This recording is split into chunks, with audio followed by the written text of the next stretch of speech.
Hello everyone, ഇന്ന് നമ്മൾ സംസാരിക്കാൻ പോകുന്നത് അൺലോക്ക് യുവർ ഓൺ ക്രിയേറ്റിവിറ്റി എന്ന് പറയുന്ന ഒരു ചാപ്റ്ററിനെ പറ്റിയാണ്. നമ്മുടെ യൗവനകാലത്താണ് സ്വാഭാവികമായും നമ്മൾ സൃഷ്ടി ഏറ്റവും കൂടുതൽ ഇഷ്ടപ്പെടുന്നത്. അതായത് സൃഷ്ടിപരത എപ്പോഴും താല്പര്യപ്പെട്ടിരിക്കുന്ന ഒരു കാലം എന്ന് പറയുന്നത് യൗവനകാലമാണ്. കാരണം നമ്മുടെ മനസ്സ് അപ്പോൾ വളരെ സ്വതന്ത്രമാണ്. പ്രായമാകും തോറുമാണ് പല നിയമങ്ങളുടെ സ്വാധീനത്തിൽ ചിന്തയൊക്കെ ഇടുങ്ങി സൃഷ്ടി നമ്മൾ ആലോചിക്കാറേ ഇല്ലാതാകുന്ന ഒരവസരം. അപ്പോൾ പറഞ്ഞു വന്നത്, പുതിയതായിട്ട് എന്തെങ്കിലും സൃഷ്ടിക്കണമെങ്കിൽ, പുതിയതായിട്ട് എന്തെങ്കിലും ക്രിയേറ്റീവായിട്ട് ചിന്തിക്കണമെങ്കിൽ ഏറ്റവും പറ്റിയ കാലം യൗവനകാലമാണ്. പ്രായമാകും തോറും ആ ചിന്തയെല്ലാം മാറി നമ്മളുടെ സൃഷ്ടിപരത അഥവാ ക്രിയേറ്റിവിറ്റി, അതിലേക്കുള്ള ചിന്തയെല്ലാം ഇടുങ്ങിപ്പോകും. പക്ഷേ ഇവിടെ എഴുത്തുകാരൻ പറയുന്നത്, ഈ ക്രിയേറ്റിവിറ്റി ഒരു പരിധിവരെ നമ്മുടെ ജീവിതത്തിൽ അനിവാര്യ ഘടകമാണ് എന്നാണ്. കാര്യങ്ങളെല്ലാം അതിവേഗത്തിൽ മാറിക്കൊണ്ടിരിക്കുമ്പോൾ പഴയ ആശയങ്ങളിൽ ഒതുങ്ങി ജീവിക്കാൻ സാധ്യമല്ല. ഒരു ടെക്നിക്കൽ എഞ്ചിനീയർ 10 വർഷം കൊണ്ട് പഠിച്ച കാര്യങ്ങളിൽ പകുതിയും 3 വർഷം കൊണ്ട് പഴകിപ്പോകും. അതെപ്പോഴും നമ്മൾ പുതിയ കാര്യങ്ങളെപ്പറ്റി അപ്ഡേറ്റ് ആക്കിക്കൊണ്ടിരിക്കണം. കുടുംബജീവിതത്തിൽ പോലും പുതിയ സമീപനം അനിവാര്യമല്ലേ? കാരണം സ്ത്രീകൾ കൂടുതൽ സ്വാതന്ത്ര്യവും ഔദ്യോഗിക പദവികളും ആഗ്രഹിച്ചു തുടങ്ങി. അപ്പോൾ നേരത്തെ പോലെയുള്ളതല്ല, എന്ത് പഠിച്ചിരുന്നാലും. അപ്പോൾ പറഞ്ഞു വന്നത് ഇപ്രകാരമാണ്: നമ്മൾക്ക് എത്ര വർഷം ഒരു കാര്യത്തെപ്പറ്റി ജ്ഞാനമുണ്ടായിരുന്നാലും നമ്മളത് പുതിയതായിട്ട് പഠിച്ചുകൊണ്ടേയിരിക്കണം. കാലത്തിനനുസരിച്ച് നമ്മൾ പുതിയ കാര്യങ്ങൾ പഠിച്ചുകൊണ്ടിരിക്കണം. എന്താണ് സൃഷ്ടിപരത അഥവാ സർഗാത്മകത അഥവാ ക്രിയേറ്റിവിറ്റി? നോബൽ പ്രൈസ് ജേതാവായ ഫിസിഷ്യനുമായ ആൽബർട്ട് സെയിൻറ്റ് ജോർജിയുടെ വാക്കുകളിൽ എന്താണ് ക്രിയേറ്റിവിറ്റി എന്ന് നോക്കാം. കണ്ടുപിടുത്തം എന്നാൽ മറ്റുള്ളവർ കാണുന്ന പോലെ കാണുകയും മറ്റാരും ചിന്തിക്കാത്ത രീതിയിൽ ചിന്തിക്കുകയുമാണ്. നമ്മൾ എല്ലാ കാര്യങ്ങളും മറ്റുള്ളവരെ പോലെ കാണുകയും പക്ഷെ ആരും ചിന്തിക്കാത്ത രീതിയിൽ ഒരു കാര്യം ചിന്തിച്ച് പുതിയതായി ഉണ്ടാക്കിയെടുക്കുകയും ചെയ്യുന്നതാണ് കണ്ടുപിടുത്തം അഥവാ ക്രിയേറ്റിവിറ്റി. എങ്ങനെയാണ് വേറിട്ട് ചിന്തിക്കേണ്ടത്? ഒരിക്കൽ നമുക്കറിയാം, ഐസക് ന്യൂട്ടൻ്റെ തലയിൽ ആപ്പിൾ വീണപ്പോൾ പെട്ടെന്നൊരു ആഘാതത്തിൽ അദ്ദേഹം ഗ്രാവിറ്റേഷണൽ ഫോഴ്സ് അഥവാ ഭൂഗുരുത്വാകർഷണ ബലം കണ്ടുപിടിച്ചു. ഇതൊരു ആഘാതത്തിൻ്റെ പുറത്തായിരിക്കാം കണ്ടുപിടുത്തത്തിലേക്ക് നീങ്ങിയത്. പെട്ടെന്ന് ജോലി നഷ്ടപ്പെടുന്നതും സദ്യയ്ക്ക് വിശിഷ്ടാഹാരം കിട്ടാതെ വരുന്നതുമൊക്കെ പെട്ടെന്നുള്ളൊരാഘാതമാണ്. അപ്പോൾ എങ്ങനെയാണ് വേറിട്ട് ചിന്തിക്കേണ്ടത്? നമ്മുടെ മനസ്സിൽ എങ്ങനെയാണ് ക്രിയേറ്റിവിറ്റിയിലേക്കുള്ള ചിന്തകളെ ഉണ്ടാക്കിയെടുക്കേണ്ടത്? അഥവാ നമ്മുടെ മനസ്സിലുള്ള പൂട്ടുകൾ, മെൻ്റൽ ബ്ലോക്സ് എന്തൊക്കെയാണ്? എന്തെല്ലാം മെൻ്റൽ ബ്ലോക്സ് മാറ്റിയാൽ മാത്രമേ ക്രിയേറ്റിവിറ്റിയിലേക്ക് നീങ്ങുകയുള്ളൂ? ഇവിടെ എഴുത്തുകാരൻ 7 കാര്യങ്ങളാണ് മെൻ്റൽ ബ്ലോക്സ് മാറ്റാനായിട്ട് നമ്മെ പഠിപ്പിക്കുന്നത്. അത് ഏതൊക്കെയാണെന്ന് നോക്കാം. അതിലൊന്നാമത്തത് the right answer. 2 that is not logical. 3 follow the rules. 4 be practical. 5 don't be foolish. 6 that is not my area. 7 I am not creative. അപ്പോൾ ഒന്നാമത്തെ പ്രസ്താവന എന്താണെന്ന് നോക്കാം. ഒന്നാമത്തത് ദ റൈറ്റ് ആൻസർ, അതായത് ശരിയായ ഉത്തരം കണ്ടെത്തുക. കുട്ടിക്കാലം മുതൽ നമ്മെ പഠിപ്പിക്കുന്ന ഒരു കാര്യമാണ്, ഏത് ചോദ്യത്തിനും കൃത്യമായ ഒരു ഉത്തരമുണ്ടെന്ന്.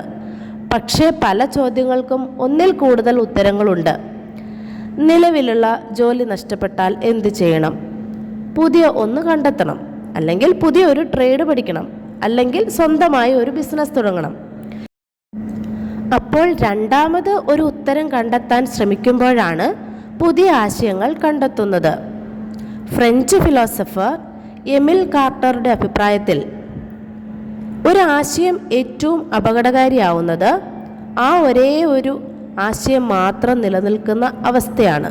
എന്ന് വെച്ചാൽ നമ്മൾ രണ്ടാമതൊരു അഭിപ്രായം കൂടി നോക്കണം എന്നതാണ് അതിൻ്റെ അർത്ഥം.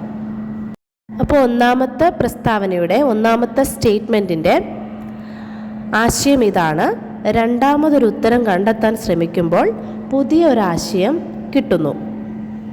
ഇനി രണ്ടാമത്തെ സ്റ്റേറ്റ്മെൻറ്റ്, മാനസിക പൂട്ടുകൾ അഥവാ മെൻ്റൽ ബ്ലോക്കിൽ പെടുന്ന രണ്ടാമത്തെ പ്രസ്താവന.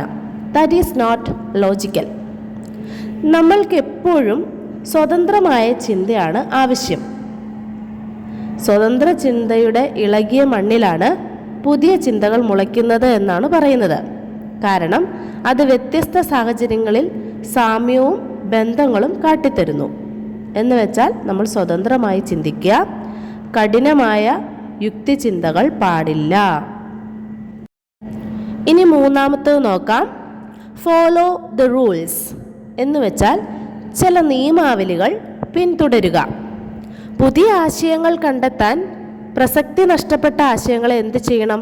ഉപേക്ഷിക്കണം. അതായത് പുതിയ ആശയങ്ങളെ കണ്ടെത്താനായിട്ട് നമ്മൾ ശ്രമിക്കുമ്പോൾ ആവശ്യമില്ലാത്ത ആശയങ്ങളെ ഉപേക്ഷിക്കുക. വീഡിയോ ഗെയിമിൻ്റെ ഉപജ്ഞാതാവ് നോളൻ ബുഷ്നൽ ഒരു നിയമലംഘന വിദഗ്ധനായിരുന്നു. നാണയം ഉപയോഗിച്ചുള്ള കളി മുതൽ രസകരമാക്കാൻ അദ്ദേഹം ആദ്യ 66 സെൻറ്റിമീറ്റർ വീതിയുള്ള ഫീൽഡ് ഉപയോഗിച്ചു. പിന്നീട് അത് 76 സെൻറ്റിമീറ്ററായ ഫീൽഡായി വർദ്ധിപ്പിച്ചു. ആ ഗെയിമിൻ്റെ സാധ്യതകൾ വർദ്ധിച്ചതായി കണ്ടു. അതായത് ഇവിടെ ഇത്രയേ സംഭവിച്ചുള്ളൂ. പുതിയ ആശയങ്ങൾക്ക് വേണ്ടി പഴയ പ്രസക്തി നഷ്ടപ്പെട്ട ആശയം അദ്ദേഹം ഉപേക്ഷിച്ചു. ഗെയിമിന് വേണ്ടി 66 സെൻറ്റിമീറ്റർ വീതിയുള്ള ഫീൽഡ് 76 സെൻറ്റിമീറ്ററായി വർദ്ധിപ്പിച്ചു. അപ്പോൾ ആ ഗെയിമിൻ്റെ സാധ്യതയും വർദ്ധിച്ചു. ഇനി നെക്സ്റ്റ് വരുന്നത് ബി പ്രാക്ടിക്കൽ എന്നുള്ളതാണ്. അതായത് പ്രാക്ടിക്കലാകുക. പ്രാക്ടിക്കലിൻ്റെ ഇടുങ്ങിയ രംഗം വിട്ട് സാധ്യതയുള്ള വിശാലതയിൽ എത്തുക എന്നുള്ളതാണ് പുതിയ ആശയങ്ങൾക്ക് വേണ്ടത്. അതിനൊരു എക്സാമ്പിൾ ഇവിടെ പറഞ്ഞിരിക്കുന്നത്, പെയിൻറ്റിൽ വെടിമരുന്ന് ചേർത്ത് കുറച്ച് നാൾ അത് പൊട്ടിത്തെറിച്ച് വീട് തന്നെ നഷ്ടപ്പെടും. എന്നാൽ പെയിൻറ്റ് കാലാന്തരത്തിൽ ഇളകിപ്പോകുന്ന ഒരു വസ്തുവാണ്. അങ്ങനെ പെയിൻറ്റ് മാത്രം ഇളകിപ്പോകുകയാണെങ്കിൽ കെട്ടിടം നശിക്കാതെ പെയിൻറ്റ് മാത്രം ഇളകിപ്പോകും. ഇവിടെ ഇത്രയേ ഉള്ളൂ. പ്രാക്ടിക്കലായിട്ട് ചിന്തിക്കുക. അപ്പോൾ പുതിയ ആശയങ്ങൾ, വിശാലമായ ആശയങ്ങൾ നമ്മൾക്ക് കൈവരും. അവസരത്തിനനുസരിച്ച് ഉപയോഗിക്കുക, ആശയങ്ങളെ ഉപയോഗപ്പെടുത്തുക. അടുത്തതാണ് ഡോണ്ട് ബി ഫൂളിഷ്, വിഡ്ഢിയാകാതിരിക്കുക. എല്ലാവർക്കും തമാശ ഭയങ്കര ഇഷ്ടമാണ്. അപ്പോൾ തമാശകൾ പുതിയ ആശയങ്ങൾക്ക് വഴിയൊരുക്കുന്നത് എങ്ങനെയാണെന്ന് നോക്കാം. ഒരു പ്രശ്നം ഉണ്ടായാൽ അതൊരു കളിതമാശ പോലെ നേരിടുക. അപ്പോൾ പുതിയ കാര്യങ്ങൾ കണ്ടുപിടിക്കാൻ കഴിയുമെന്നാണ് എഴുത്തുകാരൻ നമ്മളോട് ആവശ്യപ്പെടുന്നത്. അതാണ് വിഡ്ഢിയാകാതിരിക്കുക എന്നതുകൊണ്ട് ഉദ്ദേശിക്കുന്നത്. അടുത്തതാണ് ആറാമത്തെ, that is not my area. അത് എൻ്റെ ഏരിയ അല്ല. ചിലപ്പോഴൊക്കെ നമ്മൾ കാണാറുണ്ട്, ചില ആളുകൾ ഒരു കാര്യത്തിൽ മാത്രം സ്പെഷ്യലൈസ് ചെയ്ത് നിൽക്കുന്നു. ഒരു കാര്യത്തിൽ മാത്രമേ അദ്ദേഹത്തിന് കോൺസെൻട്രേഷൻ ഉള്ളൂ. പക്ഷേ സർഗസൃഷ്ടിയുള്ളവർ എന്താ ചെയ്യേണ്ടതെന്നറിയുമോ? ക്രിയേറ്റിവിറ്റി താല്പര്യമുള്ളവരാണെങ്കിൽ ഒരുപാട് കാര്യങ്ങളിൽ ഇടപെടുക. എന്ന് വെച്ചാൽ ഒരുപാട് മേഖലകളിൽ താല്പര്യമുള്ളവരായിരിക്കുക. അതുകൊണ്ട് എന്താ ഗുണം എന്ന് വെച്ചാൽ ഒരിടത്തെ അനുഭവം മറ്റൊരിടത്ത് പ്രയോജനപ്പെടും. വീട്ടിലാണ് സർഗസൃഷ്ടിയുടെ തുടക്കം. കാരണം വീട്ടിൽ നമുക്ക് ഒരുപാട് കാര്യങ്ങൾ ശ്രദ്ധിക്കാനുണ്ട്. അപ്പോൾ വീടാണ് ക്രിയേറ്റിവിറ്റി ഉണ്ടാക്കാൻ പറ്റിയ ഇടം എന്നാണ് എഴുത്തുകാരൻ നമ്മളോട് പറയുന്നത്. ഒരു കാര്യത്തിൽ മാത്രം കോൺസെൻട്രേറ്റ് ചെയ്താൽ ഒരിക്കലും സൃഷ്ടിപരത ലഭിക്കില്ല. ഇനി ഏഴാമത്തെ സ്റ്റേറ്റ്മെൻറ്റ് എന്താണെന്ന് നോക്കാം. I am not creative. ഞാൻ സൃഷ്ടിശക്തി ഉള്ളവനല്ല. മിക്കവാറും ആളുകളുടെ വിചാരം കലാകാരന്മാരും കണ്ടുപിടുത്തക്കാരും മാത്രമാണ് ക്രിയേറ്റിവിറ്റി ഉള്ളവരെന്നാണ്. അങ്ങനെയാണ് എല്ലാവരും വിചാരിക്കുന്നത്. സ്വയം സൃഷ്ടിശക്തിയില്ല എന്ന് പറയുന്നവർ ഒരു പുതിയ കാര്യവും ചെയ്യാൻ ശ്രമിക്കാതെ ഇങ്ങനെ ഇരിക്കും. അവനവനിലുള്ള ഒരു വിശ്വാസമാണ് ക്രിയേറ്റിവിറ്റിയുടെ ഉറവിടം. ഒരു പുതിയ ആശയം നിങ്ങൾ അവതരിപ്പിച്ചാൽ അതിൻ്റെ വിജയത്തിൻ്റെയോ പരാജയത്തിൻ്റെയോ ഉത്തരവാദി നിങ്ങൾ തന്നെയായിരിക്കും. നമുക്ക് മാറ്റം ആവശ്യമാണല്ലോ.